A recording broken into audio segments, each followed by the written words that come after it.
Hi guys, welcome back to another episode of the intriguing history of color. Miss Mandy here from the Wilmington Public Library, and we are going to discuss a really pretty color today, blue, which blue was a very popular color back in the day. It was super expensive too. There's so many different kinds of blue.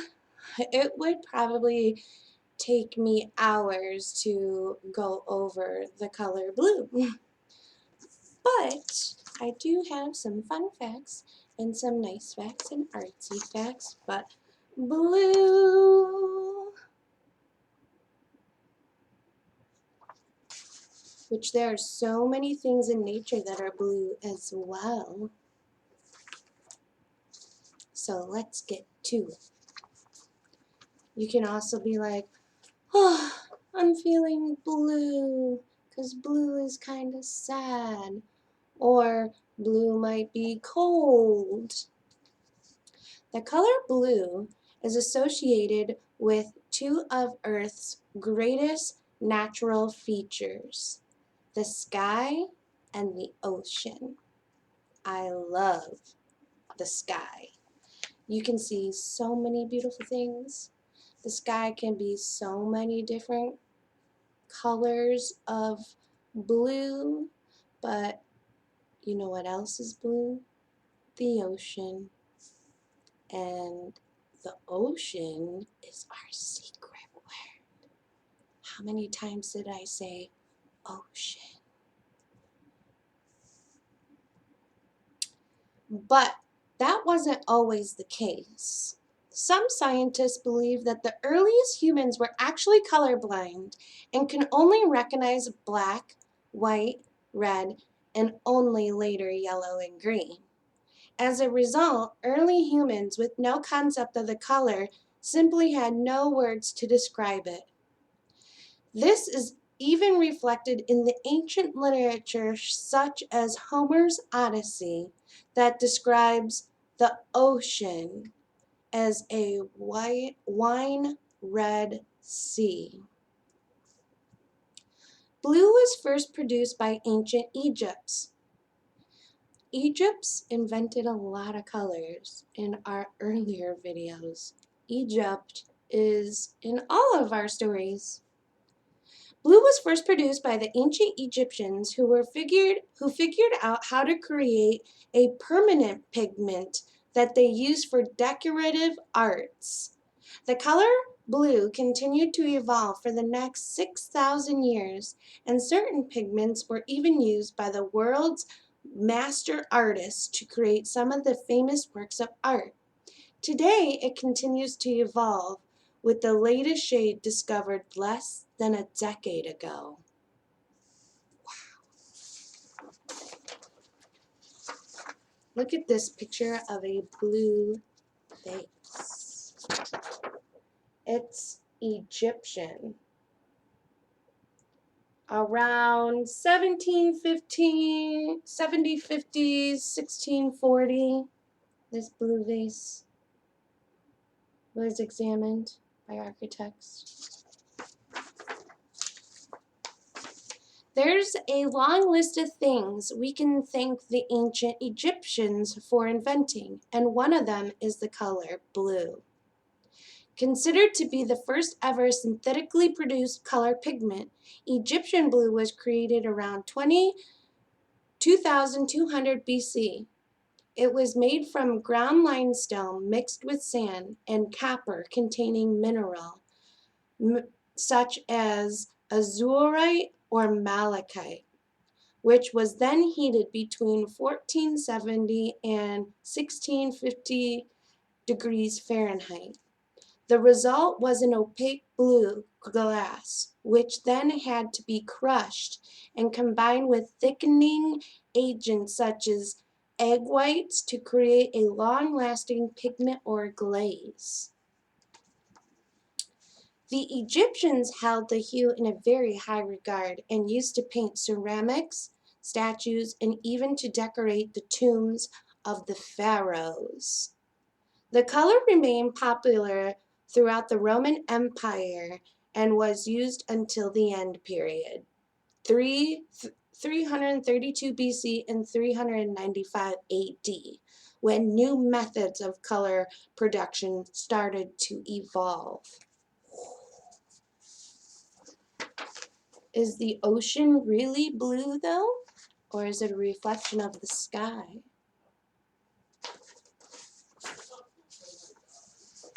Fun fact, in 2006, scientists discovered the Egyptian blue glows under fluorescent lights, indicating the pigment emanates radiation.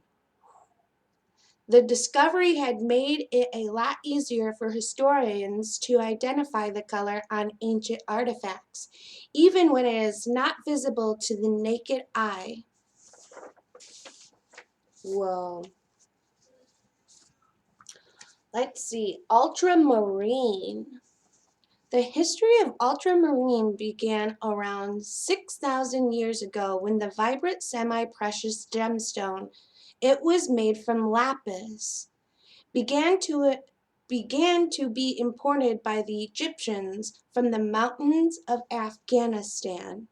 However, the Egyptians tried and failed to turn it into a paint, with each attempt resulting in a dull gray.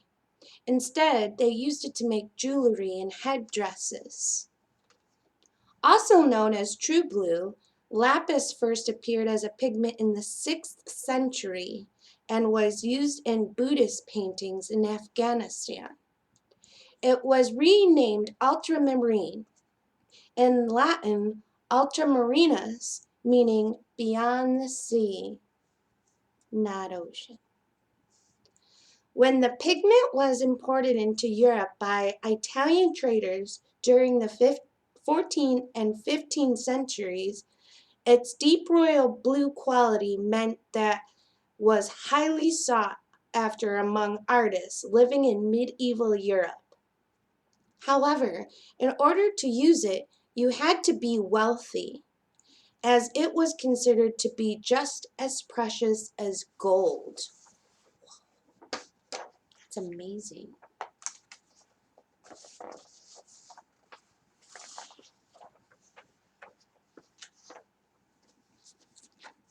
Let's see.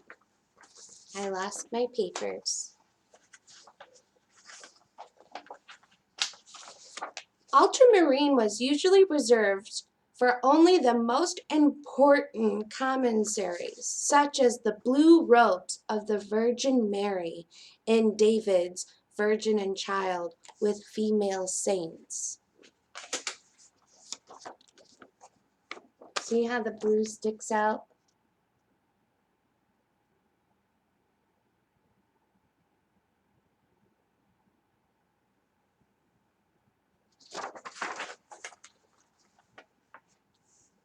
Supposedly, a artist master who painted Girl with the Pearl Earring loved the color so much that he pushed his family into debt.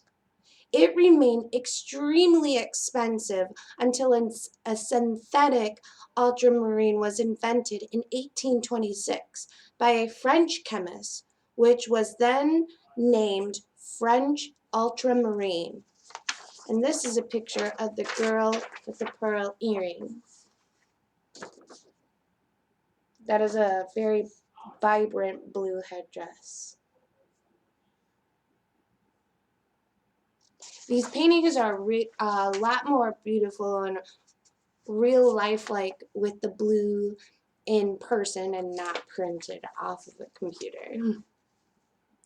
Fun fact, art historians believe that Michelangelo left his painting, The Embodiment, unfinished because he could not afford to buy any more ultramarine blue. Whoa. Cobalt blue. Cobalt blue dates back to the 8th and 9th centuries and was then used to color ceramics and jewelry. This was especially the case in China, where it was used in a distinctive blue and white pattern porcelain.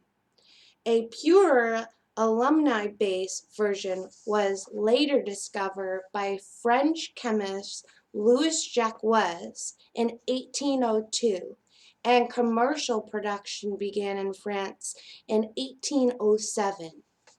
Painters such as J.M.W. Turner and Renoir and Van Gogh started using the new pigment as an alternative to expensive ultramarine.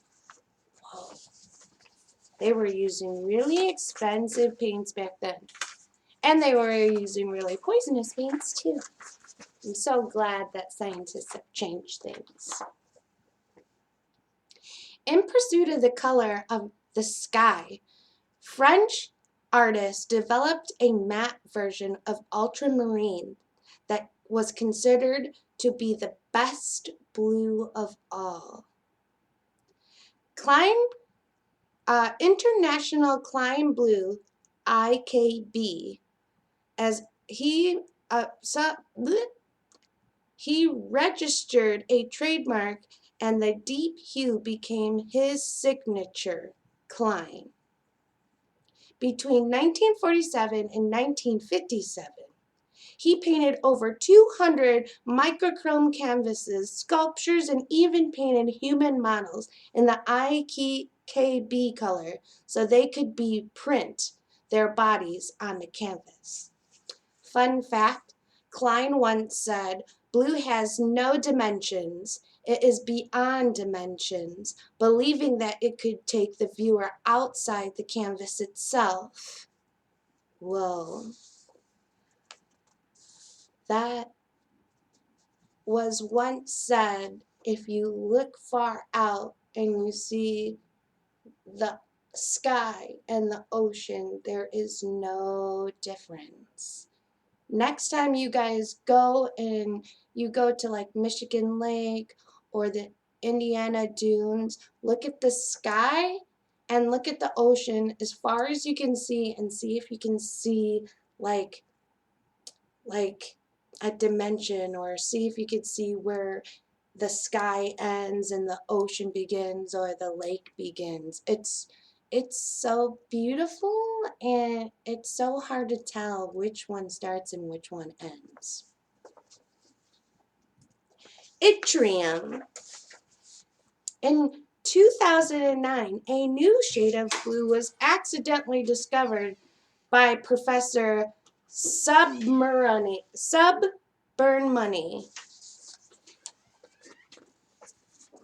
The graduate and his student Andrew E. Smith at Oregon State University.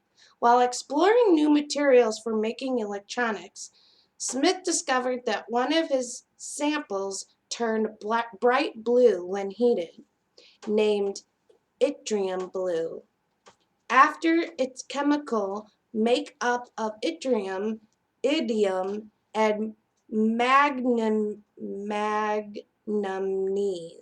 They released the pigment for commercial use in June 2016. There's a lot of weird words all at once. Get me a tongue twister. I am so sorry. Usually read a lot better than that. Fun fact, cobalt blue is sometimes called Parrish blue because artist Maxfield Parrish used it to create his distinct, intensely blue skyscapes.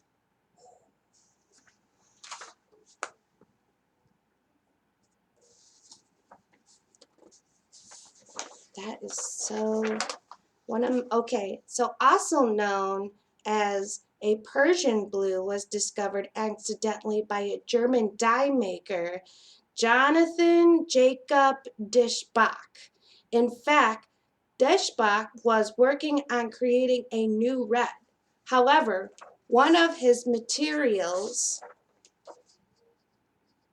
had come into contact with animal blood. Instead of making a pigment even more red-like, you might expect the animal blood to create a surprising chemical reaction, resulting into a Persian blue pigment. Pablo Picasso used Persian blue pigment exclusively during his blue period. And Japanese woodblock artist Hokusai used it to create his iconic Great Wave of Kangawana, as well as other prints in his 36 Views of Mount Fuji series. However, the pigment wasn't only used for creating his masterpiece. In 1842, English astronomer Sir John Herschel discovered that Persian blue had a unique sensitivity to light and was the perfect hue to create copies of drawings. The discovery proved to be invaluable to the likes of architects who could create copies of their plans and design. They are known today as blueprints. Fun fact, today Persian blue is used in a pill form to cure metal poisoning. Whoa. So, we learned that the ancient Egyptians created the color blue. And we also learned that people were so obsessed with blue, they had their family in debt because they couldn't afford blue. And blue was worn to show how royalty you were. And it is said that blue was more expensive than gold. So it seems like blue was a pretty big deal in their times. I know that there was a lot of tongue twisters today, but did you get the secret word? How many times did I say it? So come into the library and let me know how many times I said the secret word and what the secret word is. We only have a couple more weeks of SRP left, and then we go back to no more intriguing history of color. So make sure you watch these videos. Until next time, friends. Bye.